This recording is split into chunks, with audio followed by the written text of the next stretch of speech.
Hello students. Accountancy 33 question अपने complete हो गए थे। नया केस आ रहा है, अब से क्वेश्चन बड़े बड़े शुरू हो जाएंगे, तो एक दो दो तीन ही क्वेश्चन हो पाएंगे क्लास में, बट करने आपको जल्दी जल्दी साथ साथ। Accounting for revaluation of assets and liabilities when there is change in percentage ratio of existing partner. जब एग्जिस्टिंग पार्टनर की परसेंटेज में चेंज हो जाता है तो उस टाइम पे जो असेट्स और लाइबिलिटीज़ होती हैं उनकी जो वैल्यू में फ़र्क आता है। ठीक है, कुछ लाइबिलिटी ऐसी जो हमने रिकॉर्ड नहीं कर रखी बुक्स में तो लाइबिलिटी बढ़ जाएगी, कुछ असेट्स ऐसी हो सकती है जो रिकॉर्ड नहीं कर रखी हो तो अपनी असेट्स बढ़ जाएगी, कुछ असेट्स की वैल्यू कम हो जाती है तो अपनी असेट्स की वैल्यू कम हो जाएगी, उसको कहाँ शो करेंगे। कुछ असेट्स की वैल्यू बढ़ जाएगी तो उसको कहाँ शो करेंगे। लाइबिलिटीज़ की वैल्यू बढ़ जाएगी और घट जाएगी तो उसको कहाँ शो करेंगे, उसकी ट्रीटमेंट करेंगे यहाँ पे। ठीक है, उन सब के लिए एक अकाउंट बनाया जाता है तो उसको बोलते हैं revaluation account. Assets and liabilities of a firm must also be revealed at the time of change in profit sharing ratio of existing partner. The reason is that the realizable or actual value of assets and liabilities may be different from those shown in balance sheet. Balance sheet में जो value show कर रखी है उससे different हो सकती है क्या assets और liabilities की value. It is possible that with the passage of time, some of the assets might have appreciate, कुछ की वैल्यू बढ़ सकती है और कुछ की वैल्यू डेप्रिशिएट हो सकती है, डिक्रीज हो सकती है। No record has been made for such change in the books of account. इसका कोई भी बुक्स में अभी तक चेंज रिकॉर्ड नहीं किया होता है, उसके लिए चेंज करने के लिए revaluation of assets and liabilities become necessary. Revaluation बनाना नेसेसरी हो जाता है because the change in the value of assets and liabilities belong to the period prior to change in profit sharing ratio. जो profit sharing ratio change होने से पहले जो assets और लाइबिलिटीज की वैल्यू में इंक्रीज और डिक्रीज होता है वो ओल्ड पार्टनर्स का ओल्ड रेशियो में शेयर होना चाहिए, इसीलिए ये रिवैल्यूएशन अकाउंट बनाना जरूरी हो जाता है। Revaluation of assets and liabilities में be given effect to in two different ways. First क्या है, when revised value are to be recorded in the books. जब रिवाइज्ड वैल्यू बुक्स में शो करनी हो, जब रिवाइज्ड वैल्यू बुक में show ना करनी हो, तो दोनों केसेस। सबसे पहला केस क्या है, जब रिवाइज्ड वैल्यू बुक्स में शो करनी हो तो उस केस में क्या क्या जर्नल एंट्रीज होंगी। In such a case revaluation of assets and liabilities is done with the help of revaluation account. Revaluation account बनाएंगे। Sometimes it is sometimes this account is called as profit and loss adjustment account. इसको adjustment account भी बोल सकते हैं। This account is a nominal account, यानी कि नाम मात्र का अकाउंट है। देयरफॉर नॉमिनल अकाउंट का रूल क्या होता है, debit all the losses and expenses, credit all the incomes and gains. ठीक है, therefore if there is a loss in revaluation account is debited. अगर लॉस होता है तो रिवैल्यूएशन को डेबिट करेंगे, अगर प्रॉफिट होता है तो रिवैल्यूएशन अकाउंट को क्रेडिट करेंगे। ठीक है, एंट्री क्या होगी, जब decrease in the value of asset, asset अपनी 20,000 की थी, उसकी वैल्यू घट के 15,000 रह गई, तो 5,000 रुपये का revaluation account debit to assets account 5,000 rupees से। ऐसे ही 5,000 से अगर एसेट की वैल्यू बढ़ जाती है तो asset account debit to revaluation account. Liabilities अपनी कोई इंक्रीज हो जाती है, याद रखना, लाइबिलिटी इंक्रीज हो जाती है तो अपनी एक्सपेंस है। ठीक है, तो इसका आगे आएगा रिवैल्यूएशन अकाउंट ऐसे बनता है, increase in liabilities debit, decrease in assets debit, decrease in liabilities credit, increase in assets credit. ठीक है, तो लाइबिलिटीज अब डिक्रीज होंगी तो liabilities account debit to revaluation account, ये एंट्रीज करनी है अपने को। On the basis of our entries revaluation account profit and loss adjustment account prepared. If the credit side of the account is excess, अगर इस account की credit side बड़ी है, अगर ये क्रेडिट साइड बड़ी है तो इसका मतलब प्रॉफिट है, प्रॉफिट यहाँ पे पार्टनरशिप कैपिटल अकाउंट में ट्रांसफर हो जाएगा। और अगर इसकी डेबिट साइड बड़ी होती तो यहाँ पे लॉस ट्रांसफर हो जाएगा, यहाँ पे प्रॉफिट, यहाँ पे loss.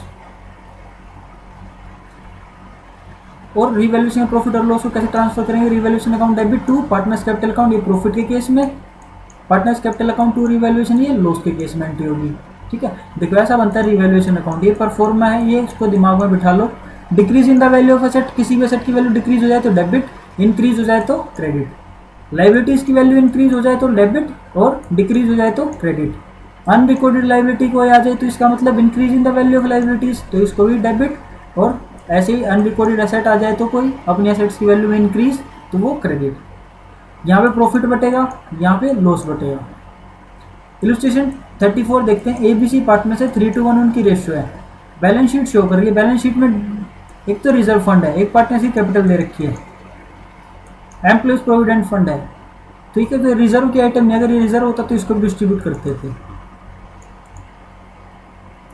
From 1 April 2017 they have decided share future profits equally, future profits को इक्वली शेयर करेंगे।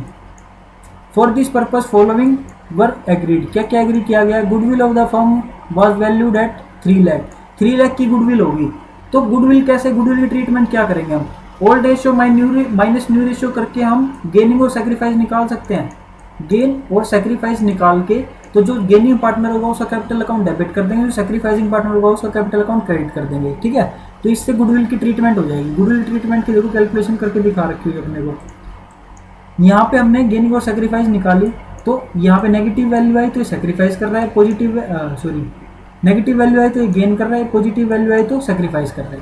तो सीज कैपिटल अकाउंट डेबिट हो जाएगा, एस कैपिटल अकाउंट क्रेडिट हो जाएगा पहली एंट्री में। और कितने अमाउंट से? 1/6 ऑफ गुडविल। गुडविल कितनी है अपनी? गुडविल है अपनी 3 लाख, 3 लाख का 1/6 यानी 50,000। 50,000 से सी का कैपिटल अकाउंट डेबिट और ए का कैपिटल अकाउंट क्रेडिट। ये क्यों हुआ? क्योंकि सी को ज़्यादा पोर्शन मिलेगा प्रॉफिट का, इसलिए वो गुडविल अपनी किसको दे देगा? ए को दे देगा, ठीक है। तो ये इसलिए एंट्री होती है। सेकंड क्या बताया हुआ है? Fixed asset were to be depreciate. Depreciate का मतलब फिक्स्ड एसेट की वैल्यू कम होना। फिक्स्ड एसेट की वैल्यू कम होनी है कितने परसेंट से? 10%। फिक्स्ड एसेट कितने की है? 15 मतलब 50,000। मतलब 50,000 जब 10% निकालेंगे तो 15,000 आ जाएगा।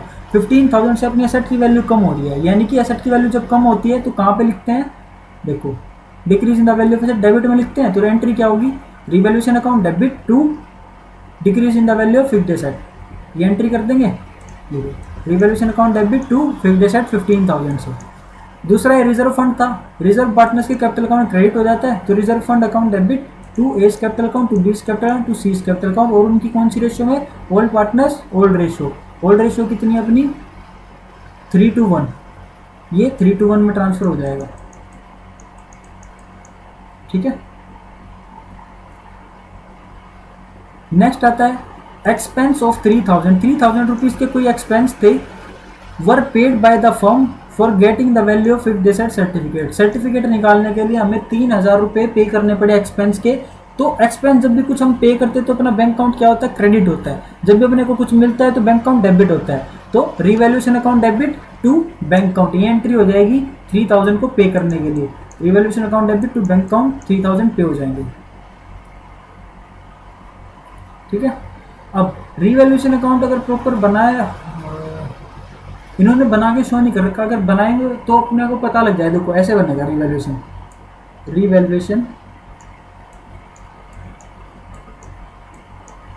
देखो रिवैल्यूएशन में हमने क्या एंट्री डाली? एक तो 2 फिक्स्ड एसेट कर देंगे 15,000 से, 2 फिक्स्ड एसेट 15,000।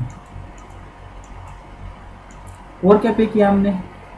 3,000 ये पे किए हैं टू बैंक अकाउंट के नाम से, टू बैंक अकाउंट के नाम से 3,000। 15 + 3 कितने हो गए? 18,000। 18,000 का लॉस ट्रांसफर होगा पार्टनर से कौन से अकाउंट में? कैपिटल अकाउंट में। 18,000 का लॉस बाय आता है यहाँ, by loss transferred to partners capital account ABC। कौन सी रेशियो में? ओल्ड रेशियो में 3:1। इस 18,000 को जब 3:1 में डिवाइड करेंगे तो अपना कितना आएगा? देखो ये एंट्री आ जाएगी, A's capital account, B's capital account, C's capital account to revaluation, ठीक है। रिवैल्यूएशन अकाउंट क्रेडिट हो रहा है किसकी वजह से? By A's capital account, by B's capital account, by C's capital account. तो ये एंट्री कर देंगे 963 और 18,000, ठीक है, ये आ जाएगा। अब और क्या लिखा हुआ है? Capitals of the partners will be in proportionate of their new profit sharing ratio. जो पार्टनर्स की न्यू प्रॉफिट शेयरिंग रेशियो यानी कि 1:1, इसी रेशियो में क्या होनी चाहिए? पार्टनर्स की कैपिटल होनी चाहिए जब उस डेट को जब पार्टनर्स की प्रॉफिट शेयरिंग रेशियो चेंज हो रही है। For this purpose current account will be open. जितना भी वेरिएंस होगा उसको शो करने के लिए कौन सा अकाउंट बनेगा? पार्टनर्स का करंट अकाउंट बनेगा, ठीक है। अब देखते हैं पार्टनर्स के करंट कैपिटल अकाउंट में क्या क्या चेंज आ रहे हैं। कैपिटल शुरुआत में कितनी की थी? 50, 40, 30। एक टेबल बनाएंगे 50, 40, 30 से। देखो 50, 40, 30 ओपनिंग बैलेंस है इनके। फर्स्ट एंट्री क्या है? फर्स्ट एंट्री में सी का कैपिटल अकाउंट कम हो रहा है, यानी सी के अकाउंट से 50,000 माइनस हो रहे हैं और एक अकाउंट में ट्रांसफर हो रहे हैं, क्योंकि गुडविल की ट्रीटमेंट थी। तो एक अकाउंट में प्लस हो जाएंगे 50,000 और सी के अकाउंट में 50,000 माइनस हो जाएंगे।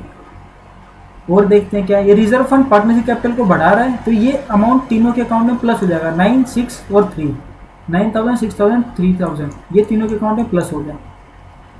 और ये कौन सा, ये लॉस का पैसा है, ये तीनों कैपिटल को कम कर रहा है, ठीक है, डेबिट मारी ना कैपिटल, इसका मतलब कैपिटल को कम कर रहा है, कैपिटल को कम कर रहा है, तो ये अमाउंट डिडक्ट हो जाएगा, 9,000, 6,000, 3,000, ये आइटम डिडक्ट कर दी। डिडक्ट करने के बाद कितना बैलेंस आया, ये नेगेटिव आ रहा है 20,000। टोटल कैपिटल कितनी होनी चाहिए, 1,20,000, 1,20,000 तीनों में इक्वली बटेगी, तीनों में इक्वली बटेगी तो 40, 40, 40 होनी चाहिए सबकी, ठीक है। तो देखो ओपनिंग कैपिटल कितनी थी, एग्जिस्टिंग कितनी है, 1,40,000 और माइनस 20,000, उसमें से माइनस क्या कर देंगे, कैपिटल कितनी होनी चाहिए, 40, 40, 40। अब इसके तो ज़्यादा पैसे बच गए, क्रेडिट में बच गए, तो इसका करंट अकाउंट क्रेडिट हो जाएगा, तो इसका करंट अकाउंट क्रेडिट हो जाएगा, इसका कुछ भी नहीं बचा, इसमें माइनस करेंगे तो माइनस माइनस प्लस, यानी 60,000 डेबिट बैलेंस आ जाएगा, किसका, इसके करंट अकाउंट का। तो सी का करंट अकाउंट डेबिट हो जाएगा और ए का करंट अकाउंट क्रेडिट हो जाएगा। देखो ए के कैपिटल अकाउंट में से ए के करंट अकाउंट में ट्रांसफर हो रहे हैं कितने, 60,000 रुपीज़। ये जो 60,000 रुपीज़ है ये ए के कैपिटल में से निकल के, यानी कि 1 लाख में से निकल के कहाँ चले गए, उसके करंट अकाउंट में, कैपिटल में से निकल के करंट में चले गए। और ये क्या करेगा, ये 40,000 की कैपिटल मेंटेन करने के लिए 60,000 और डालेगा करंट अकाउंट में से, ठीक है, करंट अकाउंट में और पैसे डालेगा, और पैसे डालेगा, क्या एंट्री होगी, current account debit to C का कैपिटल अकाउंट, ठीक है, deficit of capital debited to partners current account, ठीक है। इसको 40,000 की कैपिटल बना के रखने के लिए 60,000 बिजनेस में और लगाने पड़ेंगे, क्योंकि इसका 20,000 का ऑलरेडी लॉस है। और जितने 60,000 लेके आएगा वो कौन सी किस नाम से लेके आएगा, सी के करंट अकाउंट में लेके आएगा। क्लियर है, सारी एंट्रीज अपनी होगी, बस अपने को जनरल एंट्री शो करनी थी, एडजस्टमेंट्स हो चुकी हैं सारी, कर लेंगे इसको कंप्लीट।